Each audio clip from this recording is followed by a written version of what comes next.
Desde Alaska hasta la Patagonia, entérate de todo lo que pasa en nuestra América.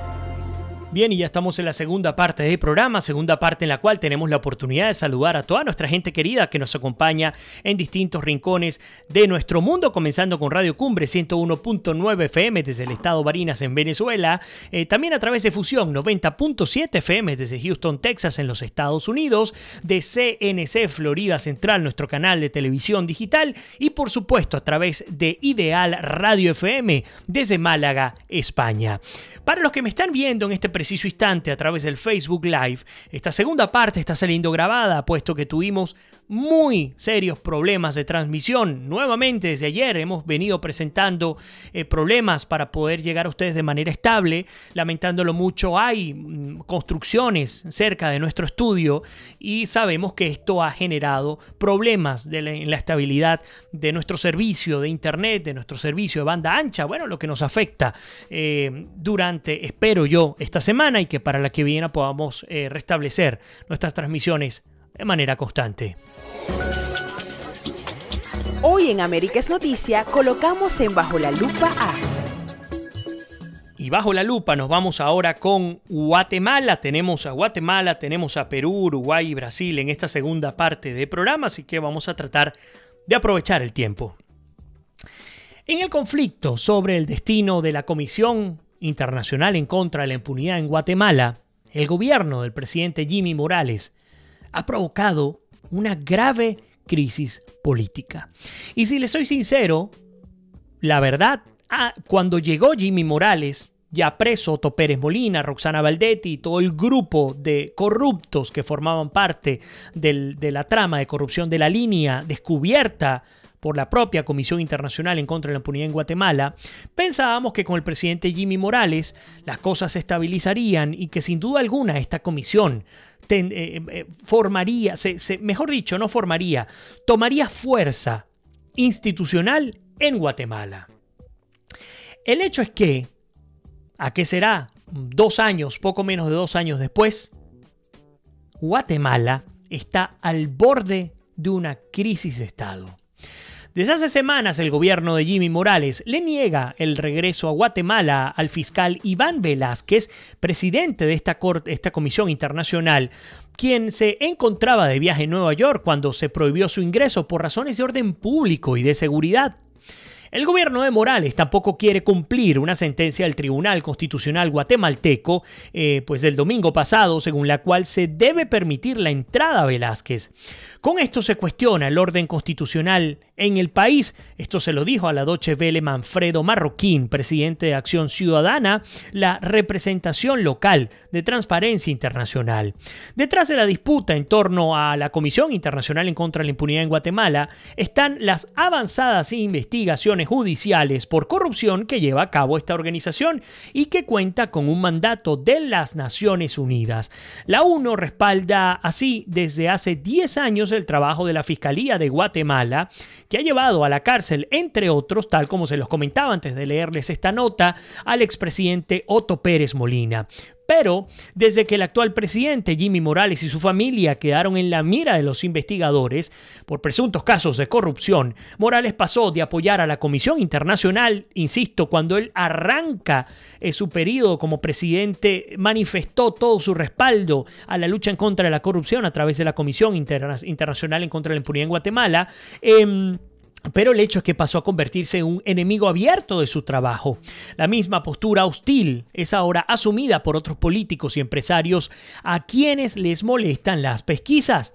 Un fiscal de la ONU lucha de hecho contra la corrupción. Lo que quieren es mi renuncia y que la comisión desaparezca de Guatemala, aseguró el propio presidente de esta organización, Iván Velázquez, en junio pasado en marco de un evento en Berlín.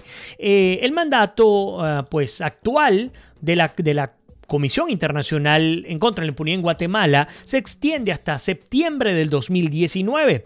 El presidente Morales ha rechazado otra prolongación. Ya hace un año Velázquez había sido declarado persona non grata por el propio presidente Morales, pero un fallo del Tribunal Constitucional impidió la deportación del jefe de la comisión para ese momento. Ahora el gobierno guatemalteco ya no parece temer la ruptura constitucional. Ahora, En lugar de permitir el regreso de Iván Velásquez, según lo determinado por el propio Tribunal Constitucional de Guatemala, Morales le puso un plazo de 48 horas a la ONU para que nombre a un jefe de esta comisión que podría entrar al país. Es decir, no queremos Iván Velásquez al fiscal colombiano, sencillamente debe salir y la ONU debe nombrar a un nuevo presidente de la propia Comisión Internacional en contra de la Impunidad en Guatemala, pero como respuesta, como retaliación a las investigaciones que ha llevado adelante la Fiscalía guatemalteca con el apoyo de la Comisión Internacional, bueno, para determinar quiénes están cometiendo hechos de corrupción. Y si eso implica que la familia presidencial esté allí en el ojo del huracán, pues lamentándolo mucho tendrán que pagar las consecuencias si en efecto cometieron hechos de corrupción. Recordemos que hace un poco más de un año ya la comisión había advertido y había iniciado indagatoria en contra del propio hijo y el hermano de Jimmy Morales por hechos de corrupción cometidos hace, si mal no recuerdo, un par de años. Bueno, hoy día vemos cómo se recoge de alguna manera el rechazo por parte del Ejecutivo guatemalteco a que Iván Velásquez regrese al país. Fíjense que continúo con esta nota que nos publica la Deutsche Welle de Alemania, no es cualquier medio. Dice que ya hace un año Velásquez había sido declarado, como les comentaba, y ahora en lugar de permitir el regreso de Iván Velásquez, según lo determinado por el propio Tribunal Constitucional, Morales le puso este plazo a la ONU, ya ustedes lo saben, de 48 horas para que nombre a un nuevo jefe que puede entrar al país. Observadores creen, sin embargo, que el gobierno de Guatemala solo está buscando una excusa para expulsar por completo a la autoridad fiscalizadora. Como no van a poder o obtener una respuesta a su ultimátum, procederán luego a cancelar el acuerdo con la ONU y la Comisión Internacional en contra de la Impunidad en Guatemala. Esto lo señala Manfredo Marroquín, de Acción Ciudadana. Ahora el Tribunal Constitucional guatemalteco está llamado a actuar. Si el gobierno de Guatemala no atiende el fallo, el tribunal debe informar a la Fiscalía que puede tomar medidas contra los políticos que se nieguen a cumplir el veredicto de la Corte Constitucional. Es aún incierto si el gobierno va a persistir en la violación a las leyes constitucionales o si las fuerzas de seguridad se negarán a cooperar con el fiscal. La crisis política de las últimas semanas ha provocado numerosas protestas en todo el país, con manifestantes que respaldan a la propia Comisión Internacional. 3 ministerios del gobierno ya renunciaron, o 3 ministros, quise decir. La gente está cansada del gobierno al que solo parece importarle cómo puede expulsar a la Comisión del país, mientras el país se derrumba por completo, subraya Marroquín, para este jueves 20 de septiembre. De hecho, estaba prevista una huelga general. El uso de la crisis en Guatemala también dependerá del comportamiento de la comunidad internacional, sobre todo la de Estados Unidos, pues por supuesto que está muy involucrado con el financiamiento de la comisión. Desafortunadamente, hay señales muy contradictorias del gobierno de los Estados Unidos, apunta Marroquín, y agrega que Washington apoya a la comisión, pero al mismo tiempo apoya al gobierno guatemalteco, que rechaza a la propia comisión. Por su parte, muchos gobiernos europeos han expresado su preocupación por la situación actual. El Ministerio Federal de Relaciones Exteriores ha pedido al gobierno guatemalteco que reconsidere su decisión de no renovar el mandato a la Corte en un año. Para Marroquín, lo importante ahora es que la Unión Europea también se exprese con la misma claridad. El hecho es que el gobierno, el Ejecutivo, se mantiene en silencio luego de la propia decisión de la ONU. El secretario de Comunicación Social, Alfredo Brito, indicó que todavía no han sido notificados sobre la resolución remitida por la ONU la noche de este miércoles, en la que se señala que se le debe permitir el ingreso al jefe de la Comisión Internacional en contra de la impunidad en Guatemala. De hecho, según Brito, cuando se tenga la información sobre las conclusiones del análisis, se hará pública la información. El hecho es que hay movilizaciones ya en concreto de apoyo a la Comisión Internacional en contra de la impunidad en Guatemala, y también en rechazo al gobierno, y un llamado de atención. ¿Qué pasó con aquellas promesas de Jimmy Morales para luchar en contra de la corrupción en Guatemala? ¿Qué pasó con aquellos valores que profesaba cuando se lanzó a la campaña presidencial y finalmente contó con el respaldo de los guatemaltecos? ¿Qué le teme a Iván Velásquez que no pueda ser dilucidado en un tribunal en Guatemala? ¿Por ¿Por qué no permitirle la entrada? ¿Por qué torpedear el trabajo que ha venido desempeñando esta comisión en Guatemala, que ha llevado a la cárcel al propio Otto Pérez Molina? Preguntas que nos quedan al aire y que por supuesto les invitamos a compartir sus comentarios. Por lo pronto, dejando a Guatemala por un rato, nos vamos ahora a Perú, y es que vamos a hablar de cuestión de confianza. ¿Y por qué me refiero a esto? Porque el Congreso de Perú aprueba finalmente la cuestión de confianza impulsada por el gobierno del presidente Martín Vizcarra y evita así una crisis política. Se salvan los senadores porque ya era la segunda vez de no aprobarse la cuestión de confianza, lo que obligaría al presidente o le daría la licencia al presidente de convocar elecciones para elegir a nuevos representantes del legislativo peruano. El Congreso peruano aprobó este miércoles en una votación la cuestión de confianza a la que se sometió el gobierno del presidente Martín Vizcarra. Esta cuestión de confianza había sido impulsada por el mismo Vizcarra, quien el pasado domingo dijo que era necesaria para sacar adelante las reformas políticas y de la judicatura de carácter constitucional que propuso al Poder Legislativo a inicios de agosto y que se encuentran encalladas. Las 4 reformas que quiere aprobar el presidente de Perú y que le motivaron a pedir la cuestión de confianza, pues han hecho que la medida sea aprobada por 82 votos a favor, 22 en contra y 14 abstenciones. Entre los proyectos propuestos por el gobierno de Vizcarra se encuentran cambios en el Consejo Nacional de la Magistratura, un punto fundamental para luchar en contra de la corrupción en Perú. De hecho, fueron aprobados 2 días después del anuncio de la cuestión de confianza, la implementación del Congreso bicameral, la prohibición del financiamiento anónimo de las campañas políticas y la prohibición de la reelección de los parlamentarios.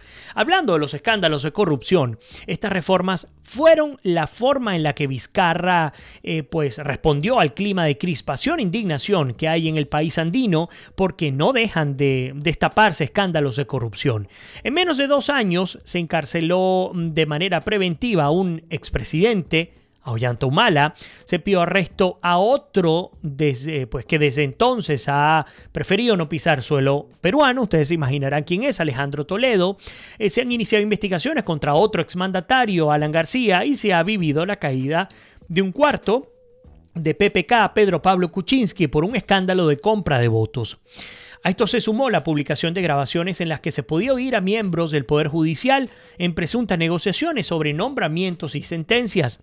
El pueblo quiere la reforma de la justicia, la reforma política, y las autoridades están en la obligación de escuchar al pueblo. Esto lo afirmó el propio Vizcarra al entregar sus proyectos al Congreso. Pero al ver que las propuestas se quedaban atascadas en sus respectivas comisiones y no conseguían llegar al Pleno, Vizcarra optó por la cuestión de confianza como medida de presión. Vemos que también en Perú se mueven con mucha fuerza para seguir luchando en contra de la impunidad, en contra de la corrupción que tanto daño nos ha hecho en América en general.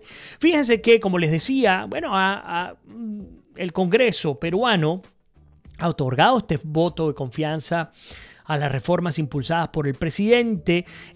Por ejemplo, se dice que aquí no hay vencedores ni vencidos, que hoy solo ha ganado el Perú. Esto lo tuiteó el propio Martín Vizcarra, el presidente del Perú. Y pues definitivamente, entre otras, las razones han sido para conseguir la estabilidad política, las implicaciones que hubiesen existido a partir de la no aprobación del voto de confianza desde el punto de vista político serían garrafales para la institucionalidad en Perú. Un Perú que viene viviendo una fuerte crisis de credibilidad en términos de sus instituciones a partir, de todo lo que hemos escuchado con los escándalos de Keiko, de Kenji Fujimori, Alberto Fujimori, de PPK. Todos los presidentes vivos en Perú, y escúchenlo bien, todos o están llamados a indagatoria, o han sido detenidos, o están en procesos judiciales abiertos por hechos de corrupción. Todos, no hay uno que no esté inmerso en algún tipo de investigación judicial. Así que obviamente esto nos tiene que llamar a la reflexión. A nosotros también como latinoamericanos, cuando nos corresponde nuestra responsabilidad, nuestro deber de votar y de elegir de manera sabia, pues por los dirigentes que nos corresponden. Por lo pronto se ha armado también un escándalo de magnitudes insospechadas en el Uruguay. Es cierto que Luis Almagro, secretario general de la Organización de Estados Americanos, le ha aumentado el volumen a su denuncia en contra del régimen venezolano. Ha sido duramente criticado por buena parte de nuestra comunidad internacional, también respaldado por otros tantos, pero se ha peleado con el Frente Amplio de Uruguay. El Frente Amplio de Uruguay es un partido político. El uruguayo Almagro se enfrenta ahora a un problema mucho mayor, y es que el propio Uruguay no apoyará a Almagro si se postula a la reelección de la OEA. El presidente del Uruguay, Tabaré Vázquez, aseguró a la prensa que su país no apoyará al secretario general de la OEA, el uruguayo Luis Almagro, si decide presentarse a la reelección, tras el pedido de este de no descartar una posible intervención militar de Estados Unidos a Venezuela. En este sentido, Vázquez afirmó que las declaraciones de Almagro no le sorprendieron y que Uruguay discrepa totalmente con las palabras del actual secretario general de la Organización de Estados Americanos. No me sorprendieron porque, viendo las actitudes que ha tomado el señor Almagro a lo largo de su acción como secretario general de la OEA en este tema, ha sido coherente con lo que ha venido desarrollando, sostuvo el propio mandatario Tabaré Vázquez.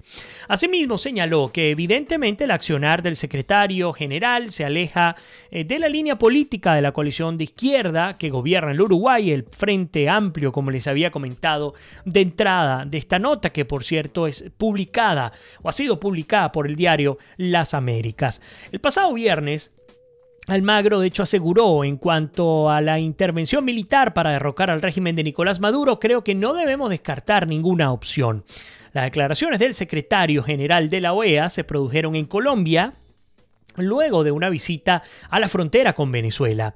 En tanto, Almagro declaró el pasado martes a la emisora local Océano que sus palabras sobre la intervención militar en Venezuela fueron muy mal interpretadas y remarcó que tanto él como la OEA condenan la ilegitimidad de cualquier acción armada que se dé en el continente o fuera de él. Consultado sobre las críticas que surgen desde el Frente Amplio, su propio partido, la agrupación política que además se integra en Uruguay, Almagro aseguró que no le preocupan y quienes quieren o quienes lo acusan de golpista son justamente quienes defienden a la dictadura en Venezuela. Almagro ha decidido cazar la pelea y salir a la calle a denunciar y a defender al pueblo venezolano a costas incluso de su propio futuro político en su propio país, con su propio partido, con su propia gente. Bueno, por lo pronto nos vamos ahora a Brasil. Con Brasil cerramos nuestra emisión del día de hoy, una emisión accidentada. Les agradezco que nos apoyen compartiendo el programa. Hemos tenido algunos problemas de transmisión. El hecho es que en Brasil las elecciones están cada vez más cerca. El 7 de octubre se conocerá, nos imaginamos que realmente va a ser la segunda vuelta, pero al menos se va a conocer el 7 de octubre quiénes serán los dos candidatos que irán a la segunda vuelta electoral en el Brasil. Hasta el momento, Jair Bolsonaro, el ex militar de la ultraderecha brasileña, y Fernando Haddad, del Partido de los Trabajadores, el segundo a bordo después de Lula da Silva, crecen en las encuestas y el escenario se polariza de cara a las elecciones en el Brasil. El candidato de extrema derecha a la presidencia de Brasil, Jair Bolsonaro, ganó terreno frente a sus rivales para la primera vuelta de las elecciones del 7 de octubre, según una encuesta de Datafolha publicada este jueves, que mantiene en suspenso sobre los escenarios de una posible segunda vuelta prevista para el 28 de octubre. Bolsonaro, quien se preocupa, o mejor dicho, quien se recupera en el hospital tras sufrir un apuñalamiento casi fatal hace 2 semanas, registró un 28%, sigue creciendo Jair Bolsonaro de la intención de voto en la encuesta, un avance de 2 puntos desde el sondeo anterior realizado hace apenas una semana. El candidato del Partido de los Trabajadores, Fernando Haddad, quedó de segundo lugar con un 16% de apoyo, un aumento de 3 puntos porcentuales, pero está estadísticamente empatado por el centroizquierdista Ciro Gómez, que lo hemos dicho. Aún no podemos afirmar que Fernando Haddad pase o quede como segundo para ir a la segunda vuelta presidencial. La pelea hoy día está entre Fernando Haddad y Ciro Gómez porque Jair Bolsonaro a todas luces va a ir a la segunda vuelta programada para este 28 de octubre. Pero el hecho es que, bueno, está empatado con el centro izquierdista Ciro Gomes, refiriéndome a Fernando Haddad, que se mantuvo estable en un 13%. Datafolha encuestó a más de 8.000 votantes en todo Brasil entre el 18 y 19 de septiembre. El sondeo publicado por el periódico Folha de Sao Paulo tiene un margen de error de 2 puntos porcentuales. Haddad reemplazó al expresidente Lula da Silva en la candidatura presidencial de su partido hace 9 días. Ante un escenario polarizado, porque es una gran realidad la que se está viviendo en el Brasil, el laborista Ciro Gomes, el socialdemócrata Geraldo Alckmin y la ecologista Marina Silva disputan una parte del terreno electoral para avanzar a una probable segunda vuelta y dialogan sobre todo con el 17% de los electores que declararon no tener ningún candidato definido o que optan por votar en blanco. Así las cosas, seguiremos haciéndole el seguimiento correspondiente a lo que ocurre en términos electorales en el Brasil. Por lo pronto nos toca despedirnos de nuestra emisión número 751, cerrando ya esta semana informativa. A ustedes gracias por habernos acompañado y como siempre les digo, que Dios me los bendiga, se les quiere, se me cuidan y nos despedimos, será hasta la próxima.